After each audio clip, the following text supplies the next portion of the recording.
Nós estamos no ensino que Jesus promoveu na sinagoga de Cafarnaum. Lembram, depois de atravessar o mar da Galileia, que, aliás, encontraram essa semana, não sei se ontem ou hoje, não sei, um artefato pré-histórico no fundo do mar da Galileia. Vocês procurem aí para verem isso. Olha que interessante. Mas é isso. E Jesus faz um ensino na sinagoga de Cafarnaum, o pão da vida. Quem é o pão da vida? Não é? O pão da vida é personificado nele. Mas, na verdade, é a palavra de Deus que o representa, porque ele e Deus estão identificados na medida em que ele recebe como espírito puro, algo que ainda não entendemos o que seja, mas sabemos que é alguém que já não tem mais nenhum tipo de imperfeição no seu íntimo, na sua mente, no seu coração, e que recebe de Deus missões, e ele veio cá trazer a revelação do Evangelho para nós, né? Revelação das leis de Deus. Então, ele está falando na sinagoga. E depois de ter curado, não é? Lembram? Ele atravessou o mar depois de ter curado muita gente e foi para a sinagoga. E aí perguntaram para ele. Isto vamos só reportar, porque como estamos no meio da fala de Jesus, estamos no versículo 35, o de hoje, ok? Mas nós vamos começar no 30. Então disseram-lhe: que sinal, pois, fazes tu para que vejamos e creiamos em ti? Ou seja, além de tu, o que ele já fez, ainda queriam o quê? Um sinal para eles ali. Que realizas? Nossos pais comeram maná do deserto. E aí falamos, né, semana passada, ao atravessarem o deserto, aqueles 40 anos da saída do Egito, haviam essa espécie de cactos no deserto, em que eram os manás, não é? Comiam o maná, os ancestrais, como está escrito. Aí ele essa pessoa que fala com Jesus, faz um recorte do Antigo Testamento. Deu-lhes para comer pão do céu, dando a entender aqui no Antigo Testamento, claramente, que os manás foram ali colocados para alimentar aquele povo. E aí respondeu Jesus o seguinte: em verdade vos digo que Moisés não vos deu o pão do céu, porque, na verdade, ele deu foi pão de comer, não foi? Veja, eles estão falando de um tipo de situação, mas Jesus responde no ponto que ele quer abranger na lição. O pão foi do céu. Por quê? Porque veio do alto. Foi promovido pelo alto, materializado, como Jesus materializou pães e peixes para alimentar 5.000. Ali foram colocados aqueles manás no deserto, não eram poucos, porque eram muita gente atravessando o deserto, imaginem lá. Não é? Anos e anos e anos, e era só maná aparecendo para as pessoas comerem. Então, o alto promoveu. Mas o que Jesus, então, diz? Que não foi o pão do céu, porque para o céu, para as instâncias superiores, a alma tem que estar nutrida de um outro tipo de pão, que é o quê? A palavra de Deus vivida, porque não é conhecer a palavra de Deus aqui, intelectualmente. O que nos leva ao alto é a prática das lições que nos são trazidas do alto, através de Jesus. Jesus, então, vai dizer: verdade vos digo que Moisés não vos deu o pão do céu, mas meu Pai vos dará o verdadeiro pão do céu, pois o pão de Deus é o que desce do céu e dá vida ao mundo. Como Jesus, ele não trata de matéria, ele trata do nosso lado moral. Então, é a vida moral.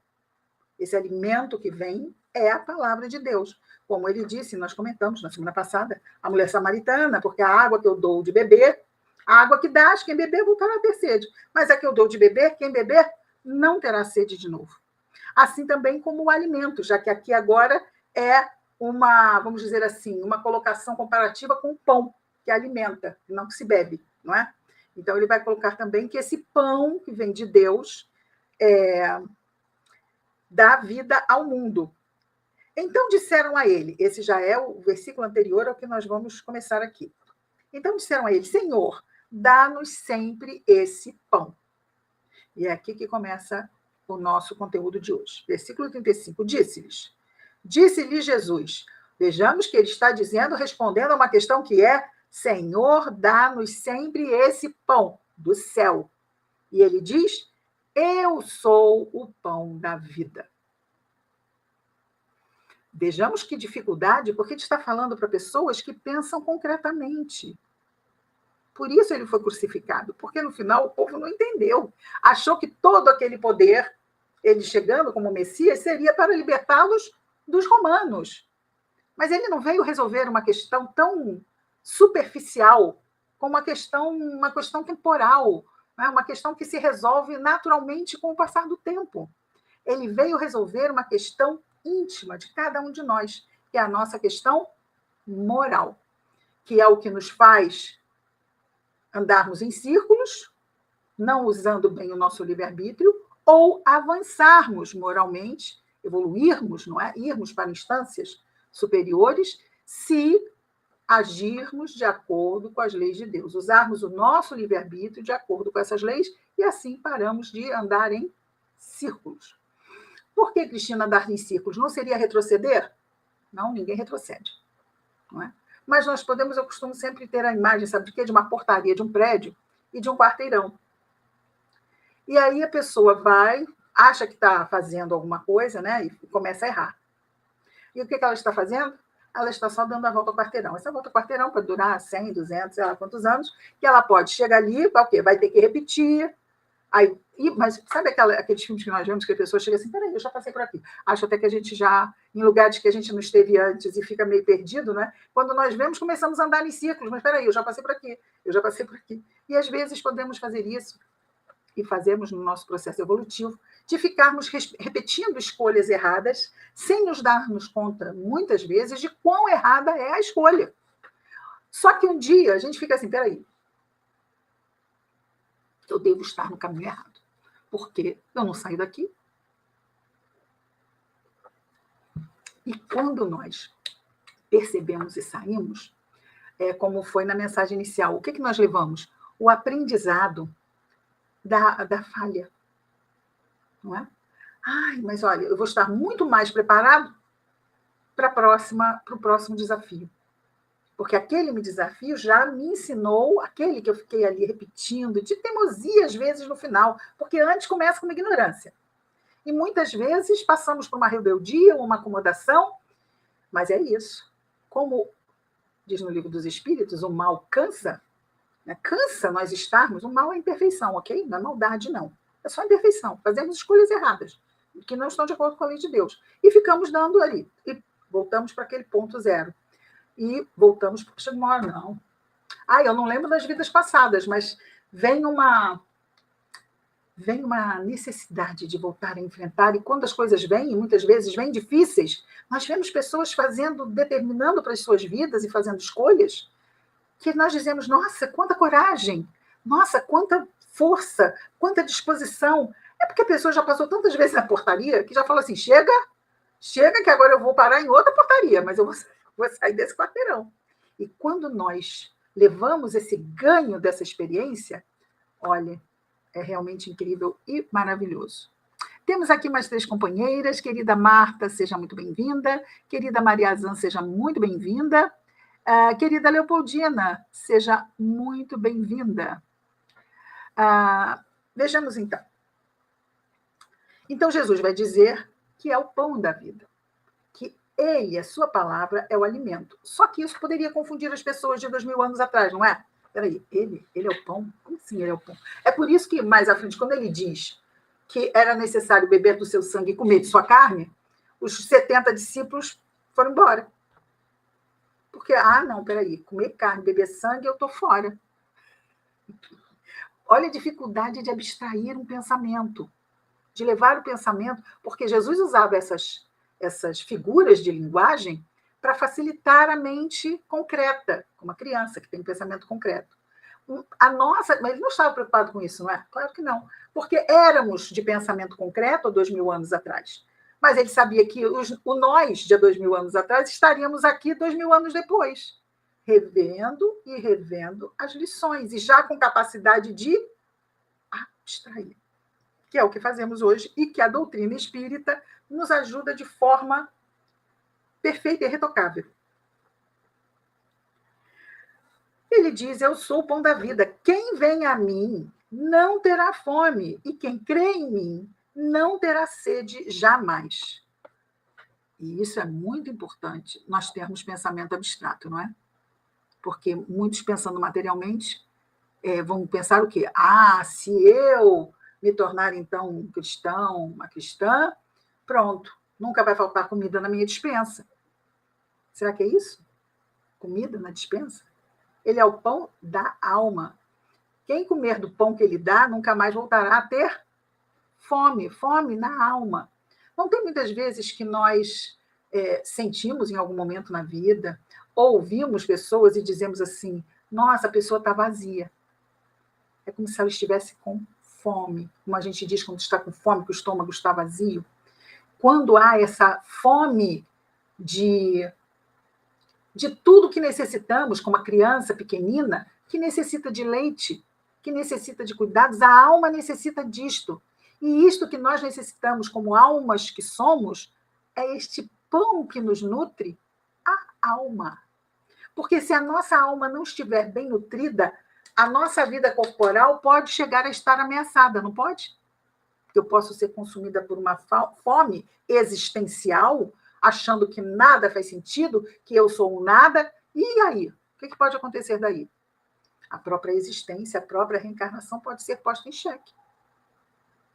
Pode advir daí a pessoa começar a ter pensamentos de autoextermínio, não é? Quem vem a mim não terá fome, e quem crê em mim não terá sede jamais. Essa fome e essa sede são morais. E, Cristina, como que nós devemos nos alimentar? Aí nós poderíamos pensar, não é? Como é que nós nos alimentamos diariamente? Comida. A gente come de manhã, de tarde, de noite, que seja café da manhã, almoço e jantar, que seja esse o mínimo. Ok? O mínimo. Café da manhã, almoço e jantar. Não seria interessante que nós alimentássemos a alma também? Uma mensagem, uma prece de manhã. Seria interessante. Mas eu só me alimento espiritualmente 2 vezes ao dia. Eu só uma vez ao dia. Ok? Mas vamos ter atenção de alimentarmos a nossa alma pelo menos uma vez por dia. Por quê? Porque nós somos espíritos imperfeitos encarnados num mundo de provas e expiações. Olha que a gente precisa mesmo de fazer prece, de estarmos ligados ao alto, porque aqui o vento sopra forte. Não é esse ventinho, não. Esse ventinho é por calor. Mas o vento da vida sopra forte. Muitas vezes vira tempestade. Então, nós precisamos estar firmes. E só está firme quem está bem alimentado. Dizia minha mãezinha que saco vazio não fica de pé. Então, nossa alma precisa de alimento. E isto é um compromisso que nós assumimos com quem? Conosco, como assumimos de ninguém vai ficar fazendo, né? O nosso café da manhã, nosso almoço, nosso jantar e levar na bandejinha. Graças a Deus estamos saudáveis o suficiente que não precisamos que ninguém faça isso por nós. Então, também o alimento da alma é algo que exige de nós esse senso de autonomia, de nós fazermos por nós, de nós buscarmos. Nossa Martinha está dizendo aqui: a alma se alimenta com a prece para elevar nossa frequência vibratória. Exatamente. Mas, olha, minha querida, é importante também uma boa mensagem. Porque às vezes nós fazemos prece, mas estamos querendo ouvir algo. E o nosso anjinho guardião sempre nos intui um número. Mas o meu livro está viciado, eu já abro sempre a mesma página, pode acontecer.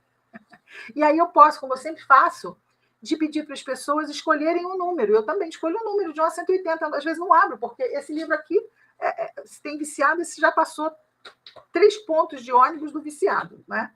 Então, escolhendo um número, o anjinho da guarda nosso pode o quê? Nos intuir naquela mensagem que vai nos trazer o que nós precisamos ouvir naquele momento. Então, amigos, Martinha querida, orar é importantíssimo. Mas se nós conseguirmos, pelo menos uma vezinha por dia, fazermos uma mensagem antes da prece, de manhã é bom, não é? De manhã é bom, não é? Porque estamos nos fortalecendo para enfrentar o quê? Um dia de encarnação que não é para amador. Eu sempre digo que estar encarnado não é para amador. que nós precisamos estar fortalecidos, porque são dias de luta, são lutas morais. Hoje em dia, lutas mentais, de nos mantermos o quê? Bem sintonizados, como bem nos disse a nossa Martinha, elevarmos a nossa frequência vibratória. E às vezes passamos tempo demais, vendo noticiário. Sabem o que o noticiário vende? Vende problemas. Por quê? Porque nós nos alimentamos de notícias ruins, nos impactam, nos chamam a nossa atenção. Já imaginaram se tivesse um noticiário só de boas notícias? Qual seria a audiência de um noticiário que era só boas notícias? Hoje a Dona Maria, do bairro da Liberdade, em São Paulo, tirou um cachorrinho da rua e adotou-o como seu. Estamos aqui com imagens de Dona Maria e seu novo cãozinho.